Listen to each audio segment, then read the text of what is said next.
Hi, everybody. Welcome to What You Need to Know. My name is Sybil Wilkes, and we are here every Monday through Thursday evening to talk about the headlines, what's going on in the world from the What You Need to Know newsletter. Today is Tuesday, and today my guest is the one and only, the inimitable Chris Paul, comedian extraordinaire. And Chris Paul, welcome back to What You Need to Know. Thanks for having me back on the Depression Hour. We talk about current events, and we're all very depressed over it. You know what, Chris? You are so right.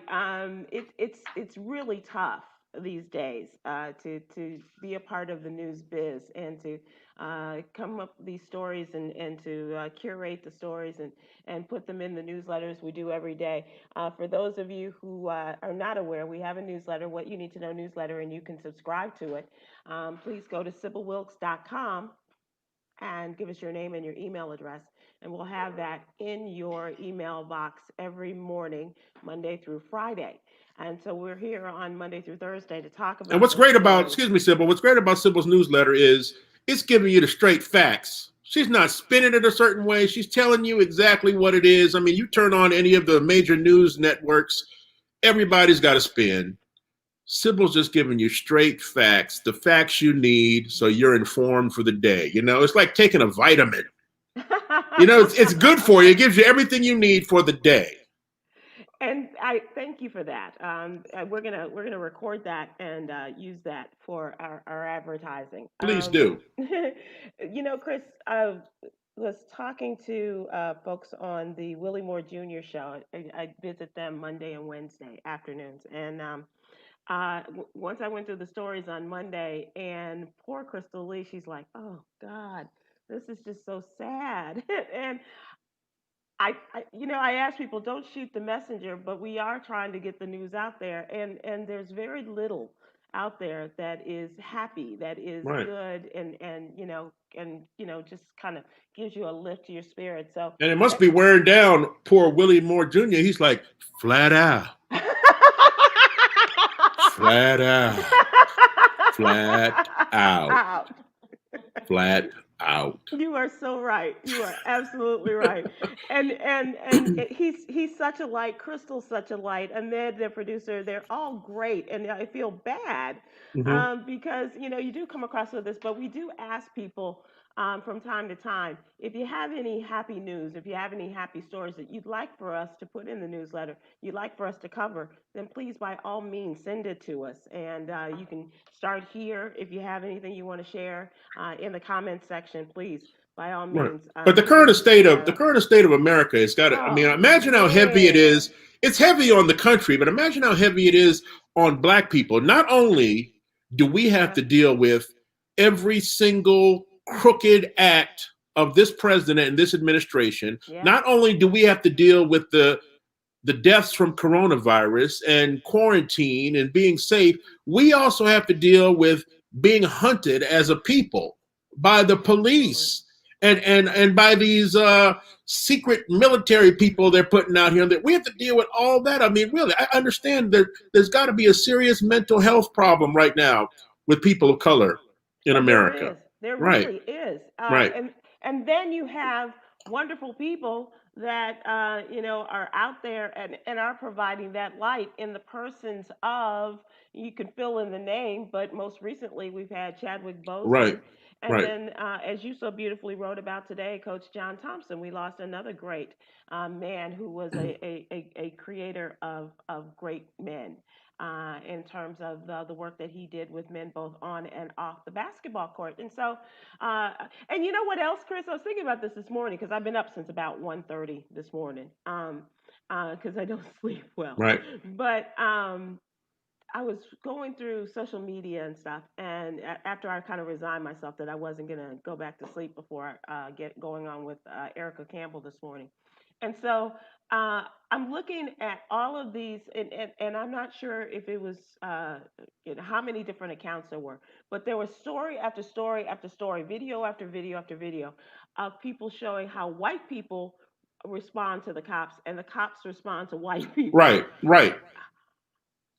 And that just takes it to a whole nother level, how infuriating it is to see, no guns, no nothing, on black people, and they're trying to do what the cops are saying, and trying to do the right thing.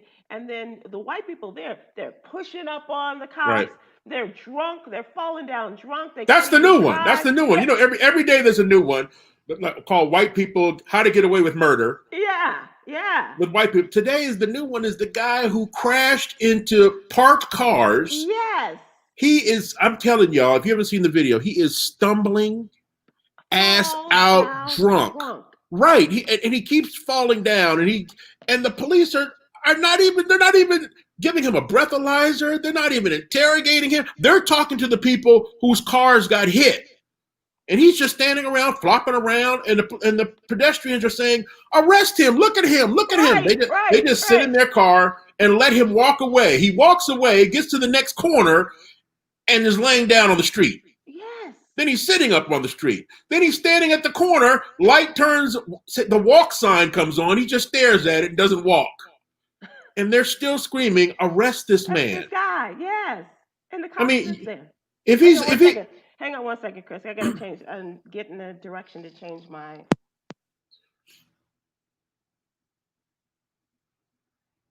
But I mean, it's ridiculous. I mean, it's ridiculous. Before that, it's the guy in the truck. It's the guy in the truck yelling and screaming at the cop, and he does nothing. I can't hear you now, Sybil. I can't hear you now.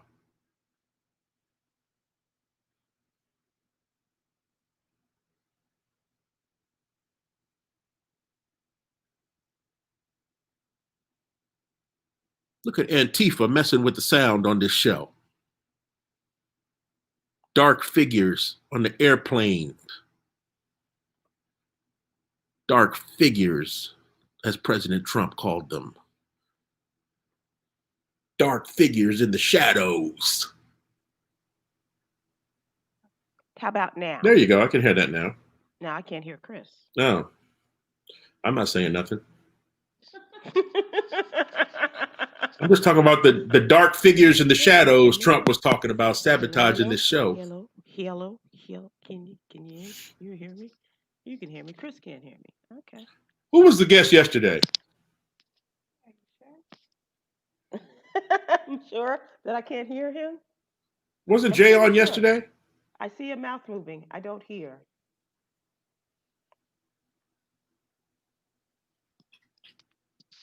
How about now? Check. Can you hear me? Nope.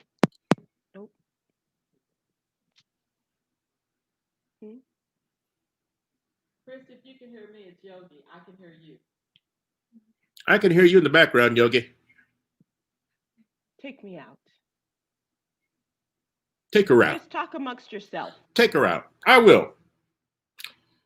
Well, people have been wondering what I've been doing lately. I have a syndicated radio piece. It's called CP Time, very similar to the Morning Minute, which I did on the Tom Joyner Morning Show. But now, because it's running all times a day, it is CP Time, giving you the hottest topics in around roughly 60 seconds. We were just added to Allison and Mark in the afternoons in Miami, Florida. So all the people in Miami, what's up? It's a pleasure to be talking to you every day. And I look forward to a long future of success with Allison and Mark as my newest affiliate. Also, Huggy Lowdown, he is syndicating, and he is also on with Allison and Mark. So we are trying to build our syndication empire one station at a time. That's how you build it, one station at a time. So you might want to hit up your local radio station and holler at them or send them an email and say, hey, add my man Chris Paul, add my man Huggy Lowdown to your station. You can drop us throughout the day, give you a little information, give you a little entertainment as you're listening to your music and your news and all that.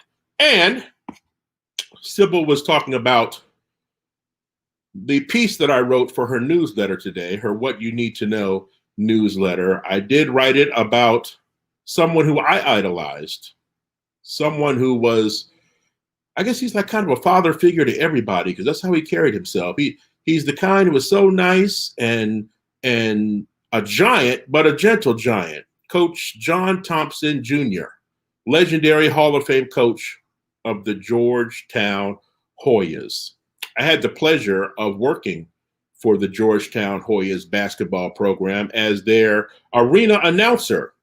But I started, I believe it was in 1999, which was the season after Coach Thompson retired.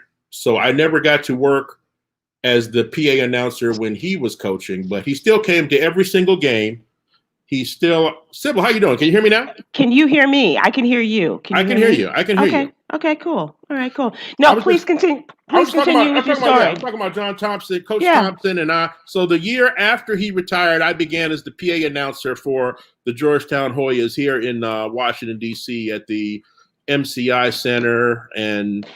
But he still came to every single game. He sat in the same seat right in the front row of press row, and I see him every time I come in the back tunnel to get to the floor, and he was always so nice and so kind and so happy to see me. But he's such a powerful figure. Every time I walk past him, I get nervous. Like, right. Make sure my pants are pulled up and everything.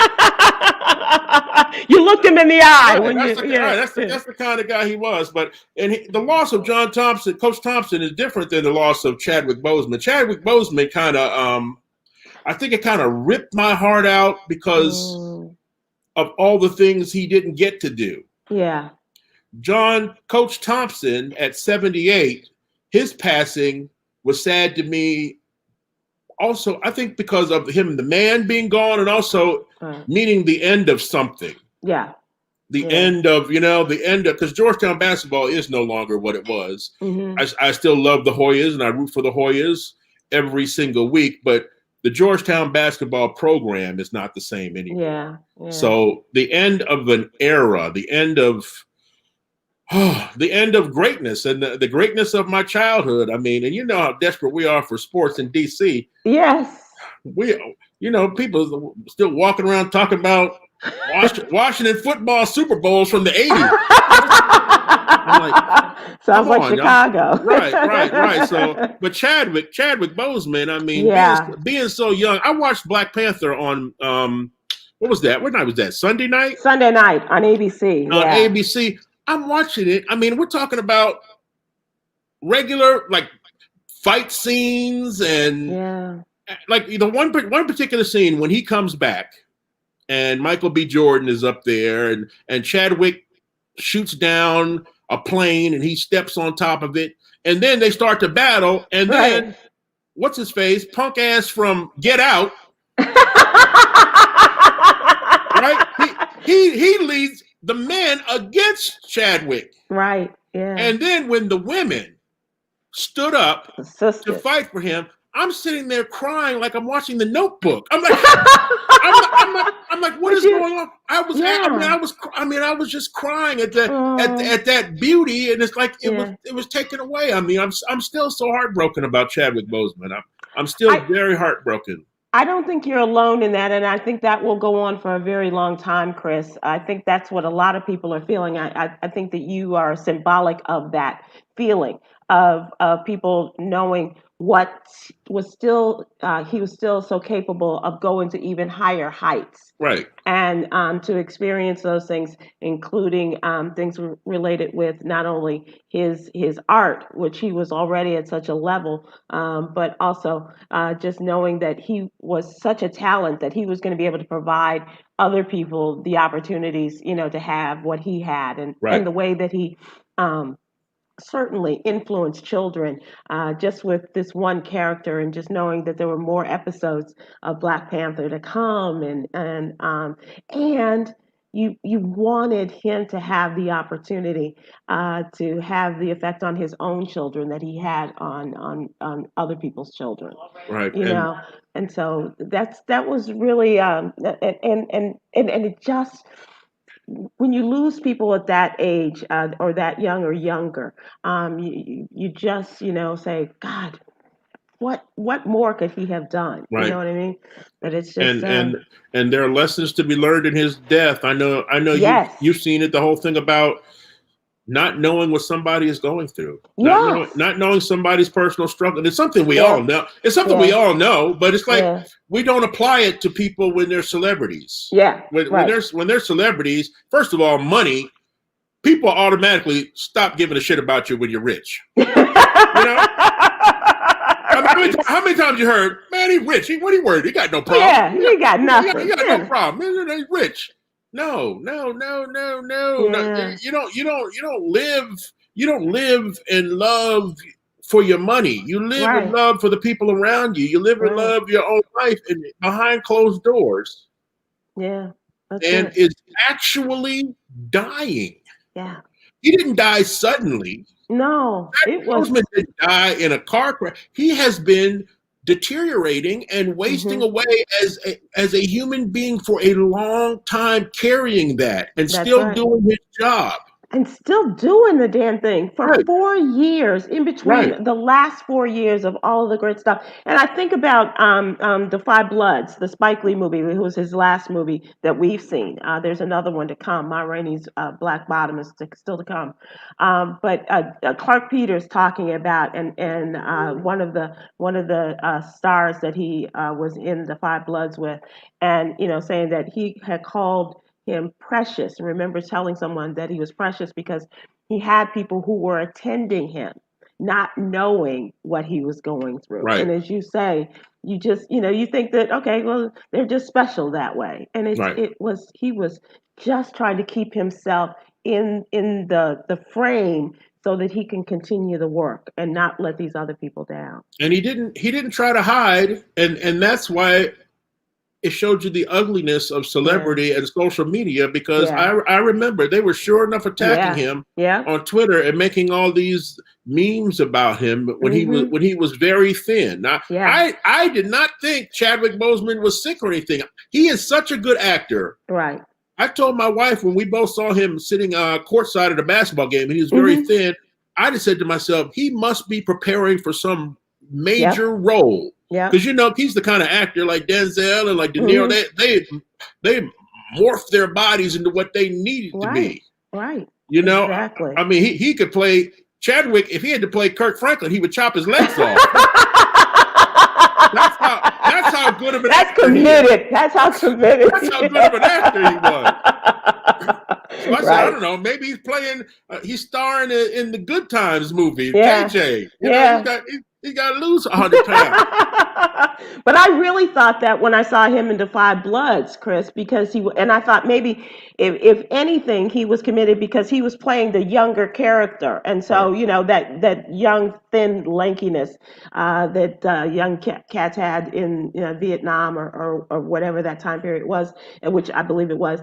And then I thought maybe he got some sort of, bug or, parasite or something Right. as a result of being, but we just don't think in terms of that. But here's the other No. thing, Chris, and the thing that we said in the newsletter is that we have to give back to him as great as he gave to us. Mm. And so, the Black excellence and the inspiration that he gave to us, it's now on us to Right. carry that through with all of the children and adults in our lives, and to do the Chadwick, if you will, Right. because that's what so many people were saying, that he was so inspirational. And the other thing is, we've got to fight harder than ever against these diseases that take us too Right. soon. And it may have been a genetic predisposition that he had to this, because at 43, that's just not normal to be diagnosed with colon cancer at 38 or 39 years Right. old. Right. So we have to fight even harder against and get all of the testing and the scientific labs Right. and all of that, get them involved, and so that we can prevent more just untimely deaths Right, like because the that. focus is on COVID right now, but Right. there were other diseases that were here first Yes. that are Yeah. still killing Yeah. Black Yeah. people. Yeah. And Exactly. one more thing about the lessons of Chadwick Boseman's death is mind the people who you surround yourself with. Because that's another thing that's fascinating to me and everyone else. How was he able to keep this a secret? How was there nobody who, whether it's his personal assistant or nobody wanted to run to TMZ and make some money or be the one that spills the tea on what's really going on with He surrounded himself with such a tight clique, people who are truly there for him and love him and protect him, just like the women of Wakanda, just like that scene, I talked about. They protected him till the very end. Till the very end. You gotta right now, as you're watching Sybil and me, peek around your house right now. Right? You don't trust all them. You gotta get them out. You gotta get them out the house. Yeah. You can't be around people you can't trust. People who won't guard your secrets like it's their own. Right. Right. You know what, Chris? And that's really funny because on a lighter note, everybody is talking about Niecy Nash's wedding over the weekend and how nobody knew. Right. No, right? Same deal. And so today it was Clay Stewart and a picture of Clay and Sherry Shepherd. And they're like, these are the only two who knew. And it was like, that's who you want. You know, they knew what was going on. They knew about all of the stuff, the plans for the wedding and everything. And, you know, for those of us that talk to Sherry on a regular basis, sometimes daily, you know, none of us, that's who you want. That's who you want on your crew. Typically, gay women keep stickers. Gay women can keep stickers. Sybil, that's where the whole phrase "cat got your tongue" comes from. Okay, I'm done. Look at my wife. Did you hear that one, Mom? No, I said "cat got your tongue." She's not listening. I didn't hear that one. Oh, Rachel, I'm sorry. Oh God, that's so funny. That is. Oh God, Chris, you're killing me. You're killing me. Want to congratulate them. Yeah, congratulations to them. Yeah, I'm talking about. You've seen a lot of people's wedding pictures where it's kind of suspect. The amount of love looks kind of suspect. Mm-hmm. I saw the picture of Niecy Nash and her new bride. They look so freaking happy. I mean, they look so like they were about to burst and candy would come out of them like two pinatas. I'm like, wow, God bless them. They're so happy. That's some happiness. So you look up happiness in the dictionary, their picture should be there. You're absolutely right. That is something good happening. That's good. You are right. You have to shine light on things like that because that is some happiness. We just went from talking about the death of Coach Thompson, the death of Chadwick Boseman, and now there is some joy. If you're the type of person who can take joy in other people's joy, you know, not everybody's built like that. But if you could allow yourself to love other people's love and be happy for other people, you can find joy out here. But if you're just a hater, you're just going to walk right now. You can't afford to be a hater. That drains you even more. My God. And if that's even possible, Chris, right? Right. Just because you think you're spent, you just can't take anymore. And I absolutely agree. I think that is so vitally important. But you know what else is important? 9 weeks from today, November 3rd. That seems like it's so far away. I know, but think about this. We're already the 1st of September. Just think how quickly, you know, just the month of August is gone or the summer is gone. It's going to fly by. But we have so much work to do because at the end of this month, everyone has to turn in their census forms. If you have not completed it, please do it. Do it. That's so vitally important that we get all those census forms and they get their information. Okay. Secondly, we have to get people to register. We have to confirm your registration. We have to verify.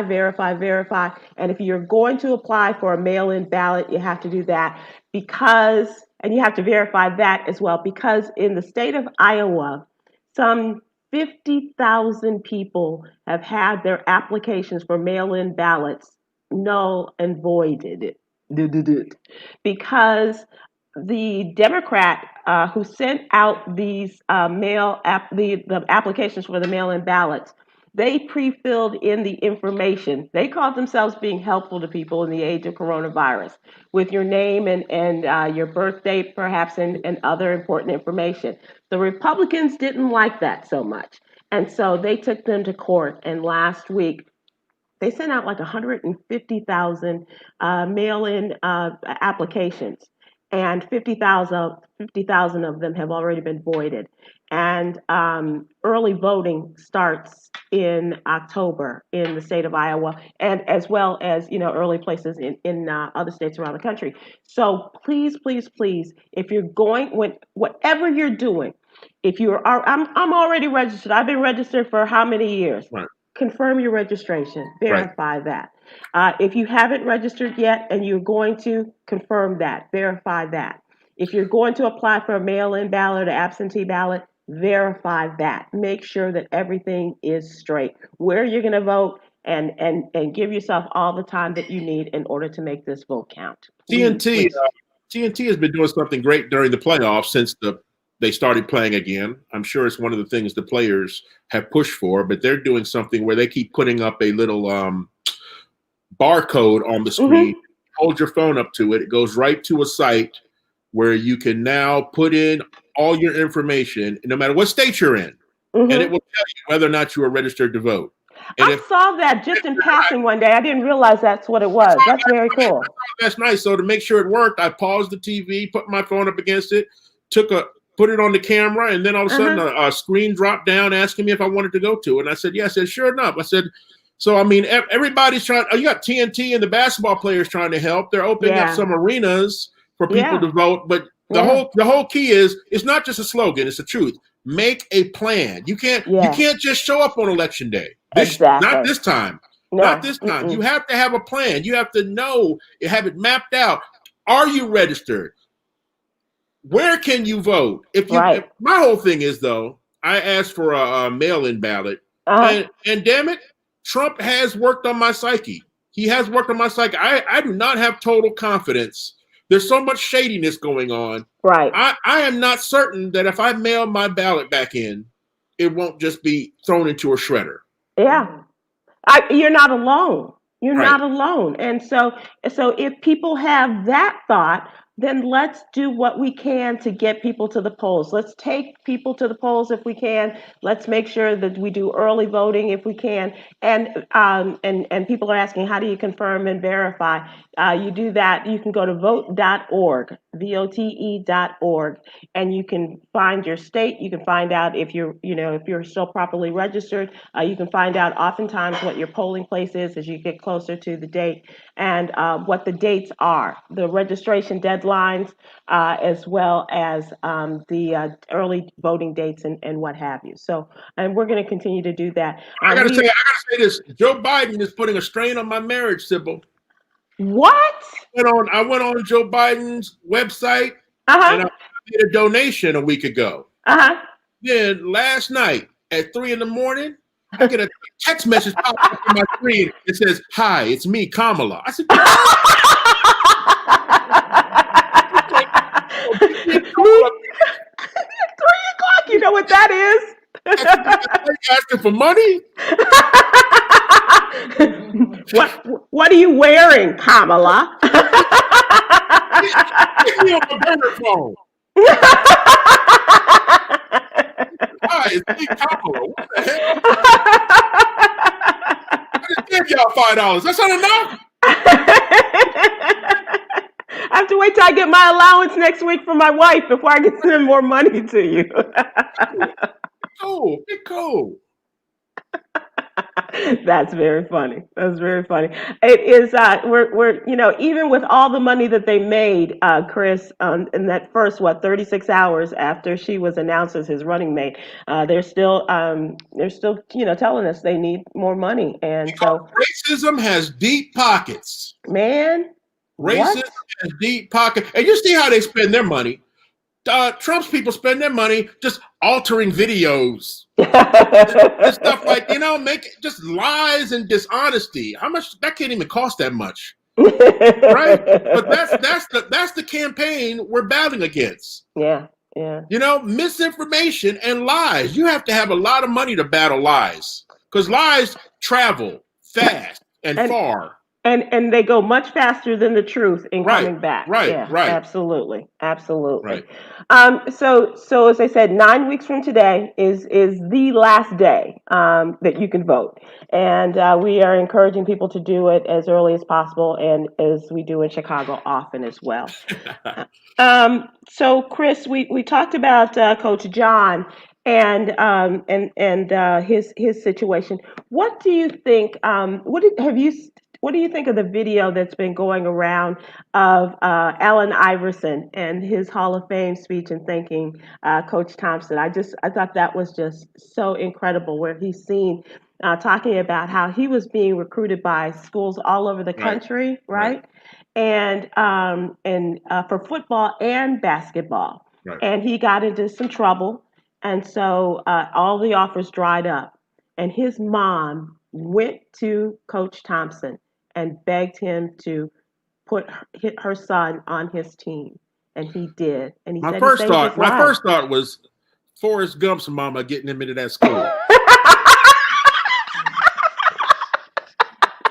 You are so you're so funny. Mamas do what mamas got to do. Hey, it's Georgetown. Ahoy! We're not talking about no Trump University. It's Georgetown. But the video. I saw the video when he was inducted, and it broke my heart. It broke my heart again yesterday. I watched it 3 or 4 times. Started sending it to my wife. I know she's going to cry, and she did. Let me say something about Allen Iverson real quick. Allen Iverson is the most culture-changing player ever in the NBA. I know Michael Jordan is the greatest of all time, and he sold the most sneakers. Allen Iverson, at the time he came into the NBA, first of all, he's still carrying a label of, I guess, being some kind of thug criminal. Right. If you don't know the incident that happened to him, he lives down in the Virginia Beach area, I believe, and he there was a big fight at some bowling alley or something like that, and he was a part of it. So all his scholarships got taken away. That's still carried with him over into Georgetown. Now, automatically, white America wants to hate Georgetown anyway because it's an all-black team. It's an all-black team, even though 97% of Coach John Thompson's players graduated. The only players John Thompson ever coached that did not graduate is the season he went into it with the backcourt of Don Jr. and Eric Trump. Those are the only 2 players that did not graduate. But so Allen Iverson goes to the NBA, and now he gets cornrows. Yeah. Now everybody, he's a thug. Tattoos. Oh my God. Now, come on. It's like that. It took Allen Iverson. He changed the minds of, white and black Americans, because they had old school. Oh, come on, Allen Iverson is still at that period where black moms and dads wouldn't even let you get a tattoo. That's right. You can't get not come in my house. You're not getting a tattoo. That's right. Not in my house. Right. But Allen Iverson, I'm telling you, the greatness of Allen Iverson, we can never discount that. But yeah, his relationship with Coach Thompson, so special. All of his players. I was reading all day yesterday about how all the players still used to come to John Thompson and get advice, and he was on the court what he was off the court. The same person. He cared about them. He cared about them. And wow, what a great man. So all of these men feel like they lost a father right now. Yeah. Absolutely. Just hearing Patrick Ewing talk about him was just it just touched my heart, as you mentioned, with all of these guys and the way they revered him. So let me ask you this: every day on the What You Need to Know newsletter, we also have a coronavirus update, and a lot of discussion now because Donald Trump is promising that we're going to have a vaccine. He's saying before the November election, but it's highly unlikely. Would you consider being a part of any of the testing for the vaccine effectiveness? Oh no! That Donald Trump is touting? No, not that one. But I'm not even sure he knows what a vaccine is. Donald Trump's like, of course I know vaccine. Vaccine Waters, right? She's that nasty woman from in the Congress. Yeah. No, I mean, I don't know. I wouldn't be a part of the testing, but once we find out that people weren't just getting very sick and ill or dying because of it, then yeah, I'll get my shot. I want to be magnanimous enough to say that I would volunteer as a guinea pig for Hold on a second. Rachel, can you look up magnanimous? I don't know what's going on with Alex Trebek. What the hell?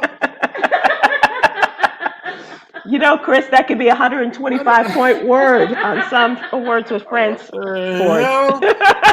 I would like to think that I'm a big enough and charitable enough person that I would volunteer because our genetic makeup is so different, and we have to consider that because if it's just white people who are going to volunteer for this, then how effective is the vaccine going to be for all of us? Right. And so that is a discussion. But the other side of that is we have, generations and generations of the whole thing with the Tuskegee experiment and other things that they did to us all the years leading up to that. Right. And so it's really put us kind of in a bind, but it's necessary. You're right. A vaccine that works on white folks may not work on us. We might find out it's just a tube of pumpkin spice. That's what they're giving us. Because it is PSL season, yes. Right. Pumpkin spice lattes. Yes. Did you go to the march on Friday, to the March on Washington? Sybil, I've told you many times. You're not going nowhere. I'm a vocal activist. I'm the type to hype it up, then have an excuse. I'd be like, when is the march? The march is this week? That's what we need. My brothers and sisters, take to the streets. Let them know we will not tolerate their BS anymore. I would be out there with you, but my feet hurt so bad. I can't walk on them, but my knees are bad. My back hurts. But Chris, we need you out there to tell them to get their knees off our necks. That's what the message was. I think the heaviest black people need to be out there because it makes the crowd look bigger. So next time we have a march, we need the 1,000,000-pound march. What was that? We had that one time. Was it State Farm or Allstate? And they had the 1,000,000-pound challenge. Right. That means all my black people from Alabama, Tennessee, the Carolinas. Don't forget us brisket eaters in Texas. We come on out there. They'll say the crowd has been measured at 1.8 million. There's only 20 of us. Donald Trump needed you at that inauguration. Right. 20. One family. North Carolina. The clumps. After the march, and look at all these damn Bojangles. The hell is going on? Oh, Bojangles, that takes me back. Oh my God, that takes me back. I used to work in radio with these guys named Beach and Boo, and Bojangles was our sponsor in Charlotte. And Bojangles, I just had a flashback. I'm sorry. The march was very successful. They had thousands of people did show up in the age of coronavirus, and a lot of us watched from home. But there was another convention this weekend, and this was the anniversary of the first National Black Political Convention. And this was back in 1972, where all of our Black leaders met in Gary, Indiana. Folks like the great Shirley Chisholm and Coretta Scott King and Harry Belafonte and, of course, Reverend Jesse Jackson spoke at the event and organized to initiate change. Well, they had another convention, and this was organized by the Movement for Black Lives, and it featured conversations and changing the Black agenda ahead of the 2020 elections. And so they also came up with a plan, steps that they would like to see in the next administration as a part of the steps that they need to make as soon as this administration gets into place. This new And that's great. administration That's comes. great for Black people to see that we have a plan moving forward. Because, Mm-hmm. some people who still are on social media debating, voting for Biden and Kamala, well, what are they doing for us? What are they going to do for us? That's the next plan. Mm-hmm. But the first thing you've got to do when there's a fire is put out the fire. Yes. Then you talk about rebuilding the house. Yeah. Nobody stands outside watching the house burn and say, you know what? I want to get a pool with the next one.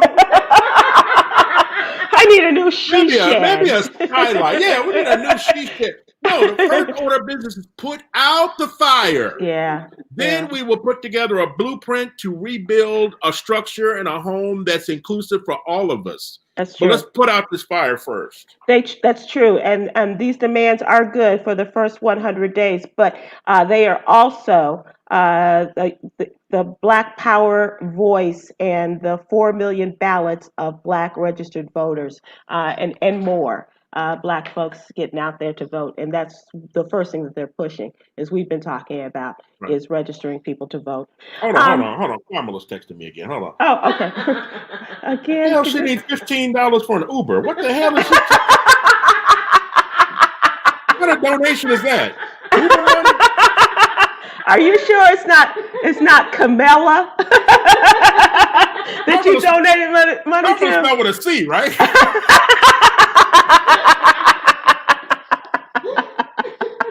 So I want to talk a little sports to you because it leads back to your favorite person, talking about football. Mm-hmm. And I know how you are as a Washington football team fan, and the love that you hate, the love that you have, and I do mean hate, for the Dallas Cowboys. Did you see that Jerry Jones's grandson had pushed for them to draft a particular player by the Dallas Cowboys? And so this was on one of the morning shows at ESPN today. But I just want to a big ass dog. That sounds like a creature from Game of Thrones. And he flies too. What the hell? Their bark is much worse than their bite. They're such gentle giants. They really are. I'm scared. I'm not even with you, and I'm scared of that dog. Chris, if you had seen us a while ago when we were doing this, and Lawler would be asleep behind me, and he sleeps like on his back with his paws up in there. He's just so lovable. He's just so lovable. But that's the kind of dogs they have here at the White House. He sleeps like a brother at the club who got knocked out. Yes. And they're both, and you would think that they're come from the same tribe, but one's from Houston, one's from Dallas, but they look like brothers. They do. Hold on, Jerry Jones' grandson. What that little bastard do?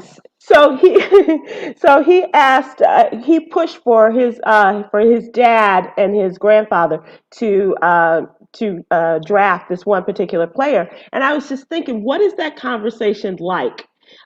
With granddad and his grandson saying, give Dex another chance, give him, and pay the quarterback while you're at it, and can we hear the Jerry horn? Well, first of all, the conversation between Jerry Jones, his son, and his grandson is going to be a loud conversation because they're talking over top the music in the strip club. So. Very hard. I'm back. Time for the wake-up show. Time for the wake-up show. It is time for the wake-up show. It is. Yeah. It's almost time. It's almost time. Are you excited about all of the changes that have taken place and excited enough to, get back into the whole swing of things. Because I was talking to Griff, the comedian, this Hmm. morning on Erica Campbell show, and he's not into it. I mean, he's a big Raiders fan. They got, all of these great things coming up now for this season, and he's not feeling it. I mean, no, I'm not. I'm not excited about it at all. I mean, I don't even think about football ever. It's like Mm.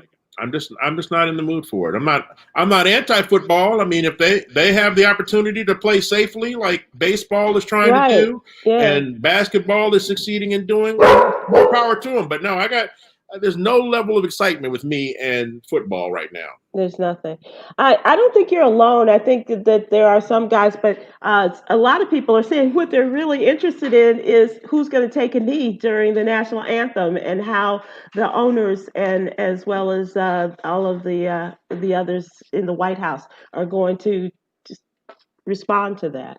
I think a part of it is the way professional football is trying to like rewrite their own history. Like now they're Yeah. like they've always been social activists and care about black people. I mean, basketball has always tried to do it. Now they're pushing it even further. Baseball Mm-hmm. just simply never did it because it's Right. baseball. And now even they're stepping up and doing. But for football to ignore, it's one thing for them to do the things they're going to do for social change. But until you go back and just say flat out, we blew it. We were wrong. Yeah. We're racist, and we should not have blackballed Colin Kaepernick. Matter of fact, welcome back, Colin Kaepernick. Okay. Until they do those things, I mean, it's going to be really hard to ever get excited about football. I'm with you. I'm with you. That's what Griff said. He said that he's feeling about football the way I have the last couple of years without Kaepernick, and so I'm really curious how they are going to respond to this. Right. But it'll be a matter of time, I guess. Because the big excitement in Chicago is who's going to be the starting quarterback. Is it going to be the loser that they spent all their money on, or is it going to be an old dude that's that they hired this season? And Right. I'm like, no, no, no. You could have had What a Colin. terrible franchise they are. Oh my They're God. just Oh like my God. Oh, geez. Washington. Get it. Oh, don't get me started. All right, my friend.